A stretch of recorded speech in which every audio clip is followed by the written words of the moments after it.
Maybe some political reasons கூட இருக்கலாம். ஏன்னா வந்து பாத்தீங்கன்னா ராம் சரண் வந்து பாத்தீங்கன்னா சிரஞ்சீவியோட பையன். சிரஞ்சீவி வந்து தெலுங்கு இண்டஸ்ட்ரியில ஒரு நம்பர் 1 ஸ்டாரு. அவங்க குடும்பமே பாத்தீங்கன்னா பெரிய ஒரு சினிமா குடும்பம். அல்லு அர்ஜுன்லாம் இருக்காரு இல்லையா, அவரெல்லாம் பாத்தீங்கன்னா இவங்க குடும்பத்தினுடைய உறவினர் தான். இன்னொரு பக்கம் பாத்தீங்கன்னா நம்ம பவன் கல்யாண் இருக்கார் இல்லையா, அவர் வந்து துணை முதலமைச்சரா இருக்காரு, அரசியல்ல இருக்காரு. அப்படின்னும் போது ஏதாவது வந்து அரசியல் அச்சுறுத்தல்கள் இவருக்கு இருக்கிறதுக்கு வாய்ப்பு இருக்கு. ஸோ அப்படின்னு இருந்ததா அப்படிங்கிற தகவல்கள் வெளியில இல்லைனாலும் அவங்களுக்கு ஏதாவது மறைமுகமான தகவல்கள் வந்திருக்க கூடும். இன்னொரு பக்கம் பாத்தீங்கன்னா ஒரு பாதுகாப்புங்கிறது இன்னைக்கு நடிகர்களுக்கு நான் முதலே சொன்ன மாதிரி பாத்தீங்கன்னா ரொம்ப முக்கியமா போச்சு.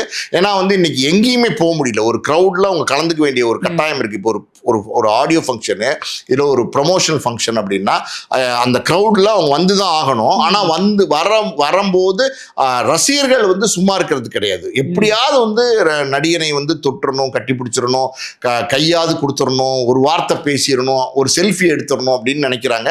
அதெல்லாம் எப்படின்னா எப்படி சொல்லுது, செலிபிரிட்டி சிண்ட்ரம்னு சொல்லுவாங்க. அதனால வந்து பாத்தீங்கன்னா அந்த ஒரு மனநிலையில ரசிகன் இருக்கு. அவங்கள நம்ம தப்பு சொல்ல முடியாது. ஆனா செலிபிரிட்டிஸ்க்கு பாதுகாப்பு வேணும் இல்லையா, அந்த செலிபிரிட்டிஸ் என்ன பண்றாங்க அப்படின்னா இப்போ நிறைய இடங்கள்ல பவுன்சர்ஸ் வச்சுக்கிறாங்க. 10 பேர்லாம் கூட இருக்காங்க, 15 பேர் கூட இருக்காங்க.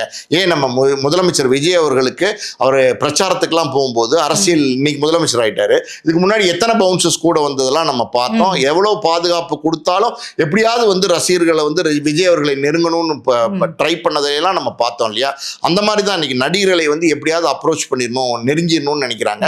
ஸோ அப்படி 10 பவுன்சர்ஸ் இருந்தா என்ன ஒரு வேலையை பண்ணுவாரோ அது இவர் ஒருத்தர் பண்ணுவார் அப்படின்னு இவரை பத்தி தெரிஞ்சு, இவர் வந்து ஒரு MMA ஃபைட்டர், இவர் வந்து ரொம்ப பாப்புலரான ஆளு.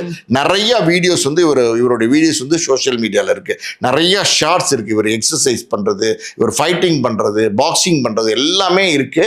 ஸோ இதெல்லாம் பார்த்து இவர் ஒரு பிரபலமான ஆளா இருக்காரு. இவரை வந்து நம்ம வந்து ஒரு பாடி கார்டா வச்சுக்கிட்டோம்னா இவர் வந்து நிச்சயமா நமக்கு ஃபுல் ப்ரொடெக்ஷன் கொடுப்பார் அப்படின்னு சொல்லி நம்பி தான் இவர் வந்து கூப்பிட்டு வந்திருக்கிறார். காரணம் இதுதான். அதாவது வந்து தனக்கு பாதுகாப்பு வேணும், தன்னுடைய குடும்பத்துக்கு பாதுகாப்பு வேணும், அதுக்கு சரியான ஒரு நபரா இவர் இருப்பார் அப்படிங்கிறத தேர்ந்தெடுத்திருக்கார். இதுல என்ன ஸ்பெஷல் அப்படின்னா, இந்த எப்படி கெவின் குண்டாக்கு ஒரு நாளைக்கு சம்பளம் வந்து 4 லட்சம், ஒரு நாளைக்கு 4 லட்சம். அது இல்லாம பாத்தீங்கன்னா இவருடைய செலவு, இவருடைய தங்குமிடம், அது இதுன்னு சொல்லிட்டு ஒரு மாசத்துக்கு வந்து பாத்தீங்கன்னா 1.5 கோடி ரூபா வந்து இவருக்காண்டி வந்து ராம் சரண் செலவழிக்கிறார்.